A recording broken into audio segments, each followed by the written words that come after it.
வணக்கம். இது Tamil dialogue 2.0. Red கார்டுக்கான சம்பவத்தை பண்ணிட்டான் அப்படின்னு தான் சொல்லணும். ரயானு கேம்னு வந்துட்டா எனர்ஜியாக விளையாடுறது, ஃபோர்ஸாக விளையாடுறதெல்லாம் ஓகே. ஆனால் ஃபோர்ஸாக போயிட்டு அடிக்கக்கூடாது இல்லை. ஸோ இங்கே ராணுவ போயிட்டு தட்டி விட்டுட்டு இருக்கிற அப்படி.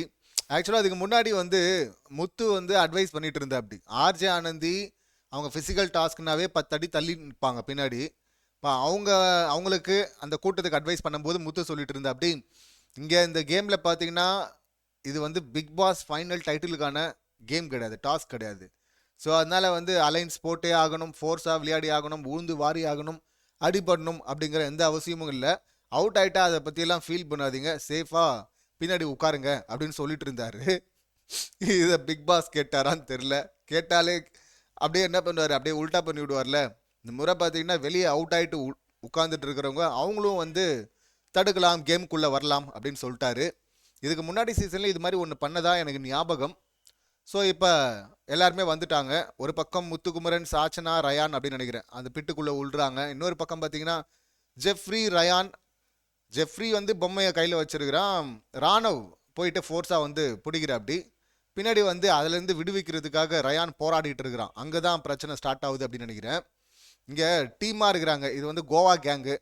ஜெஃப்ரி அண்டு ரயான், அப்புறம் அதில் ஜாக்லின் இருக்கிறாங்க, சவுண்டு. இந்த 4 பேர் தான் அந்த கோவா கேங்கு.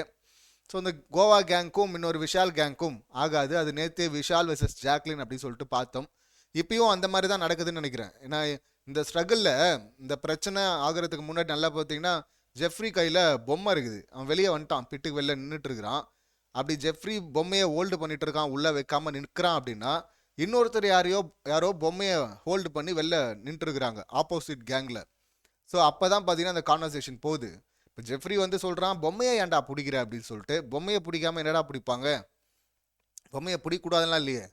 அது இல்லாமல் இது என்ன ஃபர்ஸ்ட் ரவுண்டா, ஏன்டா ஏற்கனவே பொம்மையை பிடிச்சி பிச்சு தலை தனியாக பாடி தனியாலாம் எடுத்துகிட்டு போயிட்டுலாம் வச்சிருக்கிறாங்கல்ல, அப்புறம் பொம்மையை ஏன்டா பிடிக்கிற அப்படின்னா இதை ஒரு காரணமாக எடுத்துகிட்டு வரானுங்க இந்த கோவா கேங்கில் ரயானும் ஜெஃப்ரியும்.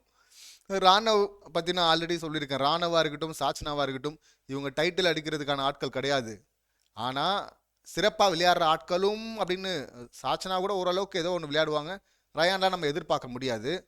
இந்த 2 பேருமே பார்த்தீங்கன்னா பெஸ்ட் பிளேயர்ஸ் அப்படின்னு சொல்ல முடியாது. ஆனால் இந்த 2 பேர் இருக்கிறது இந்த கேமுக்கு ரொம்ப முக்கியம். ஏன்னா இந்த 2 பேரால தான் பார்த்தீங்கன்னா மற்றவங்கலாம் ட்ரிகர் ஆகிட்டு ஒரிஜினல் வெளியே எடுத்துகிட்டு வருவாங்க. இப்போ ராணவை பார்த்து ட்ரிகர் ஆகிட்டு தான் இந்த கான்வர்சேஷனில் தான் பார்த்தீங்கன்னா ரயான் போயிட்டு முதல்ல தள்ளி விட்றாரு. அப்படி போயிட்டு அடிக்கக்கூடாது, அது தப்பு. நிச்சயமாக ஒரு வார்னிங் கார்டு உண்டு, அது மட்டும் தெரியும். ஏற்கனவே சௌந்தர்யா பின்னாடி இருந்து சொல்லி கொடுத்தாங்க, அதை கேட்டுட்டு இவர் பேசினார் அப்படிங்கிறதுக்காக விஜேஎஸ் பார்த்தீங்கன்னா வச்சு வெளின்னு வெளுத்து விட்டார். அந்த வாரம் அவர் அடிக்க வந்தது சௌந்தர்யாவை தான். ஆனால் சிக்கினது தம்பி போட்டு பொழந்து விட்டாரு. இந்த மாதிரி அப்படியே சோர்வாலாம் பேசிகிட்டு இருக்காத, இந்த மாதிரிலாம் டயர்டாக உட்காந்துட்டு இருந்தீங்கன்னா ஒரு வாரம் ஃபுல்லாக நான் பேச மாட்டேன் அந்த கண்டஸ்டன்ட் கிட்ட அப்படின்லாம் வார்ன் பண்ணிட்டு போனார். இப்போ தம்பி பண்ண சம்பவத்துக்கு நிச்சயமாக ரெட் கார்டு உண்டு. ரெட் கார்டு அப்படிங்கன்னா ஸ்ட்ரைட்டாக ரெட் கார்டு அப்படின்னு இல்லாமல் வார்னிங் கார்டு. கமல் சார் சொன்னார்ல போன சீசனில் 1 2 3 அப்படி சொல்லிட்டு 3 ஸ்ட்ரைக் கார்டு அப்படின்னு. நிச்சயமாக ஒரு ஸ்ட்ரைக் கார்டு கொடுக்க நேரம் வந்துருச்சு, கொடுப்பாங்க அப்படின்னு தான் நினைக்கிறேன். இவன் போயிட்டு அடிச்சிட்டான், அதுக்கப்புறம் அவன் திரும்பி ராணவ் பார்த்தீங்கன்னா ரியாக்ட் பண்ணுறான், அடிக்க வர்றாரு. அதுக்கப்புறமா தள்ளு முள்ளு எல்லாரும் போய் தடுக்கிறாங்க. இந்த பக்கம் முத்து, அருண் எல்லாம் இழுத்துட்டு போகிறாங்க ராணவை. அப்புறம் மறுபடியும் இங்கே முத்துவோட ஒரு கான்வர்சேஷன் வருது, ரயான் வெர்சஸ் முத்து அப்படின்னு சொல்லிட்டு. ஏன்டா கை வைக்கிற அப்படின்னு கேட்கும்போது, நான் அடிச்சேன்னா, நான் கை வச்சேன்னா அப்படின்ட்டு இருக்கிறான். டேய் அதான் குறும்படமே இருக்கடா. இதில் ஜாக்லினே வந்து சொல்கிறாங்க, அவங்க டீம் தானே, கோவா கேங் தானே, ஏன்டா வந்து அடிக்கிறதுக்கு போகிற அப்படின்னு சொல்லிட்டு ட்ரிகர் ஆயிட்டான் தம்பி. இந்த கும்பலாக விளையாடும் போது, அதான் அவுட் ஆகிட்டு வெளியே போனவன் வந்து இப்படி தடுப்பாங்கன்னு அவங்க எதிர்பார்த்துருக்க மாட்டாங்கல்ல. அவுட் ஆனவங்கெல்லாம் போயிட்டாங்க, முத்து போயிட்டான், மற்றவங்கெல்லாம் போயிட்டாங்க அப்படின்னும் போது இனி சிம்பிள் தான் கேமு, இருக்கிறவங்கள முடிச்சிடலாம் அப்படின்னு சொல்லிட்டு இருக்கும்போது இந்த மாதிரி ஒரு ட்விஸ்ட்டு வந்து அவங்களும் உள்ளே வந்து தடுப்பாங்கன்னா பார்த்தீங்கன்னா ட்ரிகர் ஆகிட்டுறாங்க. ஸோ உள்ளுக்குள்ளே இருக்கிற ஒரிஜினல் ரயான் வெளியே வர ஆரம்பிக்கிறாரு. இங்கே ஒரு கிளிப் ஒன்று பார்த்தேன், ஜாக்லின் வந்து ரயான்கிட்ட பேசிகிட்டு இருக்கிறாங்க. நேற்று எபிசோடில் கொஞ்சமாக போட்டாங்க.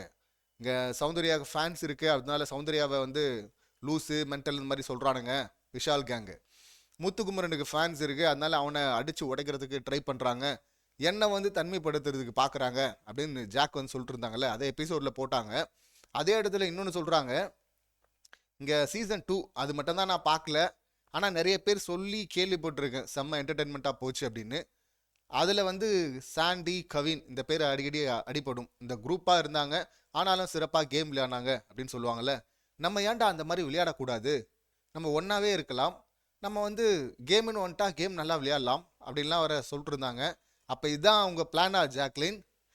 அதாவது அவங்க இருந்துட்டாங்க அது சீசன் 2ல், நீங்கள் வந்திருக்குது சீசன் 8ல். இப்போ எதுக்கு நீங்கள் அவங்கள காப்பி அடிக்கணும்? இப்போ அடுத்து வர்றவங்களுக்கு ஒரு இன்ஸ்பிரேஷனாக நம்ம செட் பண்ணிட்டு போனோம்டா அப்படின்னு தானே இவங்க நினைக்கணும். ஆனால் காப்பி பண்ணுறாங்க. அந்த மாதிரி இவங்க இருக்கணுமா? இதில் அவர் வேற சொல்லிட்டு இருந்தார் ரயான், அதனால தான் நம்ம ஆரம்பிக்கும் போதே கோவா கேங் அப்படின்னு தானே ஆரம்பித்தோம் அப்படின்லாம் சொல்லிட்டு இருக்காரு. நீ ஆரம்பிக்கலாம்ப்பா, கோவா கேங்குன்னு ஆரம்பிச்சிட்ட, அதனால வந்து நீங்கள் சாண்டி கவின் அந்த மாதிரி ஆயிடுவீங்களா என்ன? ஸோ இப்போவே தெரியுது இல்லை, இந்த மாதிரிலாம் அவங்க பண்ணதான் நம்ம கேள்விப்படல. ஒரிஜினல் வேற, டூப்ளிகேட் வேற. ஸோ இன்னொன்று மாதிரிலாம் இருக்கணும் அப்படின்னு ட்ரை பண்ணால் இந்த மாதிரி தான் மொக்க வாங்க வேண்டியிருக்கும். ஸோ தம்பிக்கு வார்னிங் கார்டு நிச்சயம் கன்ஃபார்ம் அப்படி சொல்லிட்டு தெரிஞ்சிருச்சு. இன்னொன்று, இந்த ராணுவ பையன் எப்பெல்லாம் வரானோ அப்போல்லாம் இந்த மாதிரி சண்டையில் வரானோ அப்போல்லாம் நமக்கு அந்த ப்ராங்க்கு தான் ஞாபகம் வருது. டே இதையும் ப்ராங்க்குன்னு சொல்கிறாதீங்கடா அப்படின்னு தான் நமக்கு சொல்ல தோணுது. சிறப்பாக இருக்கும்னு நினைக்கிறேன் இன்னைக்கான டாஸ்க். இந்த டாஸ்க்குக்கான நியாயம்னா இதுதான்.